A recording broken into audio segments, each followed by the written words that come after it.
जय श्री कृष्णा, राधे राधे। आइए सुनते हैं श्री सत्यनारायण व्रत कथा। सत्यनारायण भगवान की पूजा का बहुत अधिक महत्व होता है।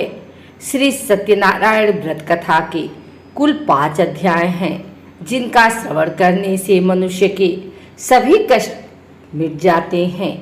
आइए सुनते हैं सत्यनारायण व्रत कथा। एक समय की बात है, नैशिरण्य तीर्थ में सौनकादि 88,000 ऋषियों ने श्री सूत जी से पूछा, हे प्रभु, इस कलयुग में वेद विद्या रहित मनुष्यों को प्रभु भक्ति किस प्रकार मिल सकती है तथा उनका उद्धार कैसे होगा? हे मुनि श्रेष्ठ, कोई ऐसा तप बताइए जिससे थोड़ी समय में ही पुण्य मिले और मनवांछित फल भी मिल जाए। इस प्रकार की कथा सुनने की हम लोग की इच्छा रखते हैं। सभी शास्त्रों के ज्ञाता सूत जी बोले, हे वैष्णवों में पूज्य, आप सभी ने प्राणियों के हित की बात पूछी है, इसलिए मैं एक ऐसे श्रेष्ठ और व्रत के बारे में आप लोगों को जरूर बताऊंगा, जिसके बारे में नारद जी ने लक्ष्मी नारायण जी से पूछा था और लक्ष्मीपति श्री हरि ने नारद जी से कहा था। अब आप भी इसे सुनिए। एक समय की बात है, नारद जी दूसरों के हित की इच्छा के लिए अनेकों लोकों में घूमते हुए मृत्यु लोक में जा पहुंचे। यहाँ उन्होंने अनेक योनियों में जन्मे सभी मनुष्यों को अपने कर्मों के अनुसार पीड़ा झेलते हुए देखा। उनका दुख देख नारद जी सोचने लगे कि ऐसा क्या किया जाए जिससे निश्चित रूप से मानव के दुखों का अंत हो जाए। इसी विचार पर मनन करते हुए वह विष्णु लोक में गए। वहां वह नारायण की स्तुति करने लगे और बोले, हे भगवान, आप अत्यंत शक्ति से संपन्न हैं, निर्गुण स्वरूप, सृष्टि के कारण भक्तों के दुख को दूर करने वाले हैं। आपको मेरा प्रणाम। नारद जी की स्तुति सुन विष्णु भगवान बोले, मुनि श्रेष्ठ, आपके मन में क्या बात है, उसे निसंकोच कहो। इस पर नारद मुनि बोले कि मृत्यु लोक में अनेक योनियों में जन्मे मनुष्य अपने कर्मों के द्वारा अनेकों दुख से दुखी हो रहे हैं। हे प्रभु, आप तो ये बताइए कि वो मनुष्य थोड़े प्रयास से ही अपने दुखों से कैसे छुटकारा पा सकते हैं। तब श्री हरि बोले, हे नारद, मनुष्यों की भलाई के लिए तुमने बहुत उत्तम प्रश्न पूछा है। स्वर्गलोक व मृत्युलोक दोनों में एक दुर्लभ उत्तम व्रत है जो पुण्य देने वाला है। आज प्रेम वश होकर मैं उसे तुमसे कहता हूँ। श्री सत्यनारायण भगवान का व्रत अच्छी तरह विधान पूर्वक करके मनुष्य तुरंत ही यहाँ सुख भोग कर मरने पर मोक्ष पाता है। श्री हरि के वचन सुन नारद जी बोले कि उस व्रत का फल क्या है प्रभु, और उसका विधान क्या है? यह व्रत किसने किया था? इस व्रत को किस दिन करना चाहिए? आप सब कुछ विस्तार पूर्वक बताएं। नारद की बात सुनकर फिर श्री हरि बोले, दुख व सुख को दूर करने वाला यह सभी स्थानों पर विजय दिलाने वाला है। मानव को भक्ति व श्रद्धा के साथ शाम को श्री सत्यनारायण की पूजा धर्म परायण होकर ब्राह्मणों व बंधुओं के साथ करने, साथ ही यथाशक्ति अनुसार भक्ति भाव से भगवान का भोग लगाएं, आरती गाएं और ब्राह्मणों सहित बंधु बांधवों को भी भोजन कराएं। उसके बाद स्वयं भोजन करें। कीर्तन भजन के साथ भगवान की भक्ति में लीन हो जाएं। इस तरह से सत्यनारायण भगवान का यह व्रत करने पर मनुष्य की सारी इच्छाएं निश्चित रूप से पूरी होती हैं। इस कलिकाल अर्थात कलयुग में मृत्यु लोक में मोक्ष का यही एक सरल उपाय बताया गया है। आइए सुनते हैं श्री सत्यनारायण भगवान व्रत कथा का दूसरा अध्याय। सूत जी बोले, हे ऋषियों, जिसने पहले समय में इस व्रत को किया था उसका इतिहास कहता हूँ, ध्यान से सुनो। सुंदर काशीपुरी नगरी में एक अत्यंत निर्धन ब्राह्मण रहता था। भूख प्यास से परेशान हो वह धरती पर घूमता रहता था। ब्राह्मणों से प्रेम करने वाले भगवान ने एक दिन ब्राह्मण का वेश धारण कर उसके पास जाकर पूछा, हे विप्र, नित्य दुखी होकर तुम पृथ्वी पर क्यों घूमते हो? दिन ब्राह्मण बोला, मैं निर्धन ब्राह्मण हूँ, भिक्षा के लिए धरती पर घूमता हूँ। यदि आपका इस उपाय का कोई हल जानते हो तो बताइए। वृद्ध ब्राह्मण रूपी भगवान ने कहा कि सत्यनारायण भगवान मनोवांछित फल देने वाले हैं, इसलिए तुम उनका पूजन करो। इसे करने से मनुष्य सब दुखों से मुक्त हो जाता है। वृद्ध ब्राह्मण बनकर आए सत्यनारायण भगवान उस निर्धन ब्राह्मण को व्रत का सारा विधान बताकर अंतर ध्यान हो गए। अगले दिन सुबह उठने के साथ ही उस बूढ़े ब्राह्मण ने मन में संकल्प लिया कि सत्यनारायण का व्रत करूंगा, और फिर अपने नित्य कर्मों से फ्री होकर वह भिक्षा के लिए चल पड़ा। उस दिन उसे भिक्षा में बहुत सा धन प्राप्त हुआ। उसी धन से उसने परिवार के साथ भगवान सत्यनारायण की पूजा की, व्रत रखा। इस व्रत के करने के कुछ दिन बाद उसके सभी दुख और कष्ट दूर होने लगे और देखते ही देखते एक दिन वह संपन्न और अनेकों संपत्तियों का मालिक बन गया। तब हर महीने की पूर्णिमा के दिन वह ब्राह्मण सत्यनारायण की पूजा करने लगा। इस प्रकार सत्यनारायण भगवान के व्रत को करके वह श्रेष्ठ ब्राह्मण सभी पापों और गरीबी से मुक्त हो गया और उसने एक दुर्लभ मोक्ष पद को प्राप्त किया। इस तरह से सत्यनारायण भगवान के व्रत को जो मनुष्य करेगा वह सभी प्रकार के पापों से छूटकर मोक्ष को प्राप्त होगा। जो मनुष्य इस व्रत को करेगा वह भी सभी दुखों से मुक्त हो जाएगा। सूत जी बोले कि इस तरह से नारद जी से नारायण जी का कहा हुआ श्री सत्यनारायण व्रत को मैंने तुमसे कहा। हे विप्रो, मैं अब और क्या कहूँ।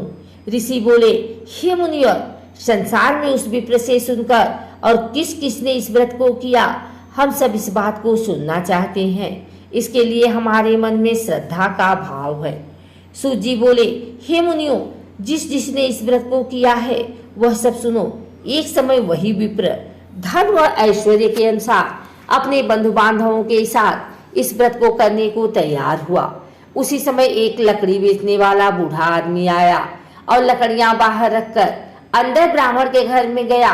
प्यास से दुखी वह लकड़हारा उनको व्रत करते देख विप्र को नमस्कार कर पूछने लगा कि आप यह क्या कर रहे हैं तथा इसे करने से आपको क्या फल मिलेगा, कृपा करके मुझे भी बताएं। ब्राह्मण ने कहा कि सब मनोकामनाओं को पूरा करने वाला यह सत्यनारायण भगवान का व्रत है। इनकी कृपा से ही मेरे घर में धन धान्य आदि की वृद्धि हुई है।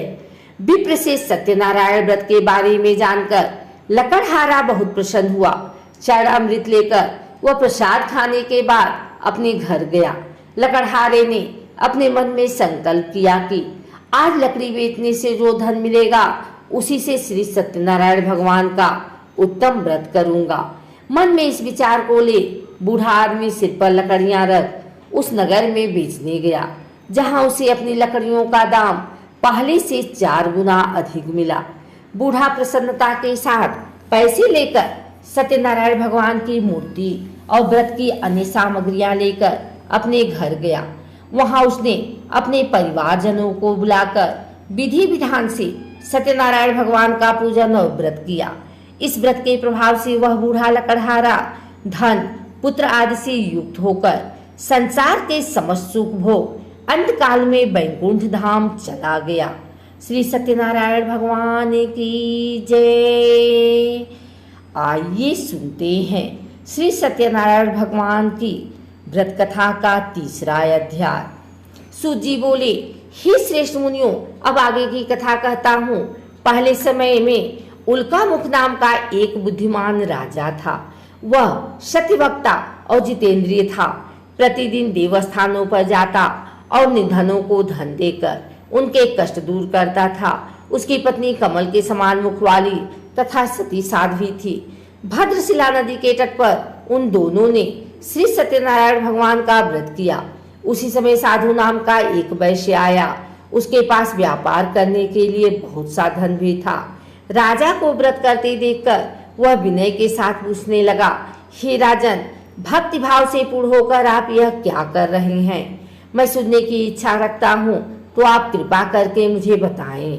राजा बोले, मैं अपने बंधु बांधवों के साथ पुत्र आदि की प्राप्ति के लिए श्री सत्यनारायण भगवान का व्रत व पूजन कर रहा हूँ। राजा के वचन सुन साधु आदर से बोला, हे राजन, मुझे इस व्रत का सारा विधान कहिए। मैं भी इस व्रत को करूंगा। मेरी भी संतान नहीं है और इस व्रत को करने से निश्चित रूप से मुझे संतान की प्राप्ति होगी। राजा से व्रत का सारा विधान सुन व्यापार से निवृत्त हो वह अपने घर गया। साधु ने अपनी पत्नी को संतान देने वाले इस व्रत का वर्णन कर सुनाया और कहा कि जब मेरी संतान होगी तब मैं इस व्रत को करूंगा। साधु ने इस तरह के वचन अपनी पत्नी लीलावती से कहे। यह एक दिन लीलावती पति के साथ आनंदित हो संसारिक धर्म में प्रवृत्त होकर सत्यनारायण भगवान की कृपा से गर्भवती हो गई। 10वें महीने में उसके गर्भ से एक सुंदर कन्या ने जन्म लिया। माता पिता ने अपनी कन्या का नाम कलावती रखा।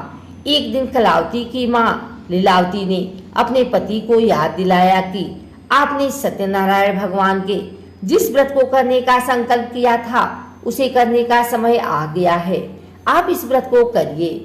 साधु बोला कि हे प्रिय, इस व्रत को मैं उसके विवाह पर करूंगा। इस प्रकार अपनी पत्नी को आश्वासन देकर वह नगर को चला गया। साधु ने एक बार नगर में अपनी कन्या को सखियों के साथ देखा तो उसे लगा कि उसकी कन्या अब विवाह योग्य हो गई है और उसने कन्या के योग्य वर ढूंढना शुरू कर दिया। एक दिन साधु की बात को ध्यान में रखते हुए एक नगर में पहुंचा और वहां देखभाल कर रही लड़की के सुयोग्य वारिक पुत्र को ले आया। सुयोग्य लड़के को देख साधु ने बंधु बांधवों को बुलाकर अपने पुत्री का विवाह कर दिया।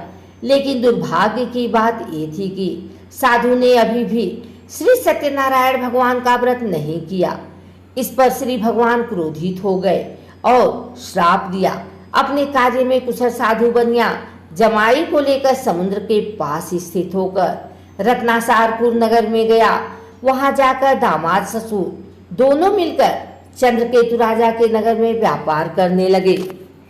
एक दिन भगवान सत्यनारायण की माया से एक चोर राजा का धन चुरा कर भाग रहा था। उसने राजा के सिपाहियों को अपना पीछा करते देख चुराया हुआ धन वहां रख दिया जहां साधु अपने जमाई के साथ ठहरा हुआ था। राजा के सिपाहियों ने साधु वैश्य के पास राजा का धन पड़ा देखा तो वह ससुर जमाई दोनों को बांधकर प्रसन्नता से राजा के पास ले गए और कहा कि उन दोनों चोरों ने हम पकड़ लिए हैं, अब आप आगे की कार्यवाही कीजिए। राजा की आज्ञा से उन दोनों को कठिन कारावास में डाल दिया गया और उनका सारा धन भी उनसे छीन लिया गया। श्री सत्यनारायण भगवान से श्राप से साधु की पत्नी भी बहुत दुखी हुई। घर में जो धन रखा था उसे चोर चुरा ले गए। शारीरिक तथा मानसिक पीड़ा वह भूख प्यास से अति दुखी हो अन्न की चिंता में कलावती के ब्राह्मण के घर गई। वहां उसने श्री सत्यनारायण भगवान का व्रत होते देखा, फिर कथा भी सुनी। वह प्रसाद ग्रहण कर रात को घर वापिस आई। माता के कलावती से पूछा कि हे पुत्री, अब तुम कहाँ थी, तेरे मन में क्या है? कलावती ने अपनी माता से कहा, हे माता, मैंने एक ब्राह्मण के घर में श्री सत्यनारायण भगवान का व्रत देखा है। कन्या के वचन सुन लीलावती भगवान के पूजन की तैयारी करने लगी। लीलावती ने परिवार व बंधुओं सहित सत्यनारायण भगवान का पूजन किया और उनसे वर मांगा कि मेरे पति तथा जमाई शीघ्र घर आ जाएं। साथ ही यह भी प्रार्थना की कि हम सबका अपराध क्षमा करें। श्री सत्यनारायण भगवान इस व्रत से संतुष्ट हो गए और राजा चंद्रकेतु को सपने में दर्शन दे कहा कि हे राजन, तुम उन दोनों वैश्यों को छोड़ दो और तुमने उनका जो धन लिया है उसे वापिस कर दो। अगर ऐसा नहीं किया तो मैं तुम्हारा धन, राज्य व संतान सभी को नष्ट कर दूंगा। राजा को यह सब कहकर वह अंतर ध्यान हो गए। प्रातःकाल सभा में राजा ने अपना सपना सुनाया, फिर बोले कि उन दोनों को कैद से मुक्त कर सभा में लाओ। दोनों ने आते ही राजा को प्रणाम किया। राजा बोला, महानुभावों, भाग्यवश ऐसा कठिन दुख तुम्हें प्राप्त हुआ है, लेकिन अब तुम्हें कोई भय नहीं है। ऐसा कर राजा ने उन दोनों को नए वस्त्राभूषण भी पहनाए और जितना धन उनका लिया था उसे दुगना धन वापिस कर दिया। दोनों वैश्य अपने घर को चल दिए। श्री सत्यनारायण भगवान की जय। आइए सुनते हैं सत्यनारायण भगवान व्रत कथा का चौथा अध्याय। सूत जी बोले, वैश्य ने मंगलाचार कर अपनी यात्रा आरंभ की और अपने नगर की ओर चल दिए। उनके थोड़ी दूर जाने पर एक दंडी बेशधारी श्री सत्यनारायण ने उनसे पूछा, हे साधु, तेरी नाव में क्या है? अभिवारी बड़ी खस्ता हुआ बोला, हे दंडी, आप क्यों पूछते हो? क्या धन लेने की इच्छा है? मेरी नाव में तो बेल व पत्ते भरे हुए हैं। वैश्य के कठोर वचन सुन भगवान बोले, तुम्हारा वचन सत्य हो। दंडी ऐसे वचन कर वहां से दूर चले गए। कुछ दूर जाकर समुद्र के किनारे बैठ गए। दंडी के जाने के बाद साधु वैश्य ने नित्य क्रिया के पश्चात नाव को ऊंची उठते देखकर अचंभा माना और नाव में बेल पत्ते आदि देख वह मूर्छित हो जमीन पर गिर पड़ा। वापस होश में आने पर वह अत्यंत शोक में डूब गया। तब उसका दामाद बोला कि आप शोक न मनाए, यह दंडी का श्राप है, इसलिए हमें उनकी शरण में जाना चाहिए, तभी हमारी मनोकामना पूरी होगी। दामाद की बात सुनकर वह दंडी के पास पहुंचा और अत्यंत भक्तिभाव नमस्कार करके बोला, मैंने आपसे जो असत्य वचन कहे थे उनके लिए मुझे क्षमा कर दें। ऐसा कहकर रोने लगा। तब दंडी भगवान बोले, हे बड़े पुत्र, मेरी आज्ञा से बार बार तुम्हें दुख प्राप्त हुआ है, तू मेरी पूजा से विमुख हुआ। साधु बोला, हे भगवान, आपकी माया से ब्रह्मा आदि देवता भी आपके रूप को नहीं जानते, तब मैं अज्ञानी कैसे जान सकता हूँ? आप प्रसन्न होइए, अब मैं सामर्थ्य के अनुसार आपकी पूजा करूँगा, मेरी रक्षा करो और पहले के समान नौका में धन भर दो। साधु वैश्य के भक्ति पूर्वक वचन सुनकर भगवान प्रसन्न हो गए और उसकी इच्छा अनुसार वरदान देकर अंतर ध्यान हो गए। ससुर जमाई दोनों जब नाव पर आए तो नाव धन से भरी हुई मिली। फिर वहीं अपने अन्य साथियों के साथ सत्यनारायण भगवान का पूजन कर अपने नगर को चल दिए। जब नगर के नजदीक पहुंचे तो दूत को घर पर खबर करने के लिए भेज दिया। दूत साधु की पत्नी को प्रणाम कर कहता है कि मालिक अपने दामाद सहित नगर के निकट आ गए हैं। दूत की बात सुन साधु की पत्नी लीलावती ने बड़े हर्ष के साथ सत्यनारायण भगवान का पूजन कर अपनी पुत्री कलावती से कहा कि मैं अपने पति के दर्शन को जाती हूँ, तू कार्य पूर्ण कर शीघ्र आ जाना। माँ की ऐसी वचन सुन कलावती जल्दी में प्रसाद छोड़ अपने पति के पास चली गई। प्रसाद की अवज्ञा के कारण श्री सत्यनारायण भगवान रुष्ट हो गए और नाव सहित उसके पति को पानी में डुबो दिया। कलावती अपने पति को वहां न पाकर रोती हुई जमीन पर गिर गई। नौका को डूबा हुआ देख वह कन्या को रोता देख साधु दुखी होकर बोला कि हे प्रभु, मुझसे तथा मेरे परिवार से जो भूल हुई है उसे क्षमा करें। साधु के दीन वचन सुनकर श्री सत्यनारायण भगवान प्रसन्न हो गए और आकाशवाणी हुई, हे साधु, तेरी कन्या मेरे प्रसाद को छोड़कर आई है, इसलिए इसका पति अदृश्य हो गया है। यदि वह घर जाकर प्रसाद खाकर लौटती है तो इसे इसका पति अवश्य मिलेगा। आकाशवाणी सुन कलावती ने वैसा ही किया जैसा आकाशवाणी के दौरान भगवान ने कहा और फिर प्रसाद ग्रहण करने के बाद जब वो वापस आई तो अपने पति के दर्शन करके अत्यंत प्रसन्न हुई। उसके बाद साधु अपने बंधु बांधवों सहित श्री सत्यनारायण भगवान का विधि विधान से पूजन करने लगा। इस लोक का सुख भोग कर वह अंत में स्वर्ग लोक को चला गया। श्री सत्यनारायण भगवान की जय। आइए सुनते हैं श्री सत्यनारायण भगवान व्रत कथा का 5वां अध्याय। सूत जी बोले, हे ऋषियों, मैं और भी एक कथा सुनाता हूँ, उसे भी ध्यान पूर्वक सुनो। प्रजापालन में लिन तुंग ध्वज नाम का एक राजा था। उसने भी भगवान का प्रसाद त्याग कर बहुत ही दुख किया। एक बार जंगल में जाकर वन्य पशुओं को मारकर वह बर के पेड़ के नीचे आया। वहां उसने ग्वालों की भक्ति भाव से अपने बंधुओं सहित सत्यनारायण भगवान का पूजन करते देखा। अभिमानवश राजा ने उन्हें देखकर भी पूजा स्थान में नहीं गया और ना ही उसने भगवान को प्रणाम किया।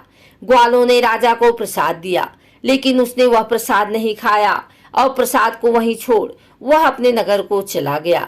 जब वह नगर में पहुंचा तो वहां सब कुछ तहस नहस हुआ पाया तो वह शीघ्र ही समझ गया कि यह सब भगवान के अनादर का ही परिणाम है। वह दोबारा ग्वालों के पास पहुंचा और विधि पूर्वक पूजा करके प्रसाद खाया तो श्री सत्यनारायण भगवान की कृपा से सब कुछ पहले जैसा हो गया। दीर्घ काल तक सुख भोगने के बाद मरणोपरांत उसे स्वर्गलोक की प्राप्ति हुई। जो मनुष्य परम दुर्लभ इस व्रत को करेगा तो भगवान श्री सत्यनारायण की अनुकंपा से उसे धन धान्य की प्राप्ति होगी। निर्धन धनी हो जाता है और भय मुक्त हो जाकर जीवन जीता है। संतानहीन मनुष्य को संतान सुख मिलता है और सारे मनोरथ पूर्ण होने पर मानव अंतकाल में बैकुंठ धाम को जाता है। तब सूत जी बोले, जिन्होंने पहले इस व्रत को किया है अब उनके दूसरे जन्म की कथा कहता हूँ। वृद्ध सतानंद ब्राह्मण ने सुदामा का जन्म लेकर मोक्ष की प्राप्ति की। लकड़हारे ने अगले जन्म में निषाद बनकर मोक्ष प्राप्त किया। उल्का मुख नाम का राजा दशरथ होकर बैकुंठ को गए। साधु नाम के वैश्य ने मोर ध्वज बनकर अपने पुत्र को आरे से चीरकर मोक्ष पाया। महाराज तुंगध्वज ने स्वयंभू होकर भगवान में भक्ति युक्त होकर कर्म कर मोक्ष पाया। कथा सुनने के बाद सभी ने श्री हरि का झुककर प्रणाम किया। श्री सत्यनारायण भगवान की जय।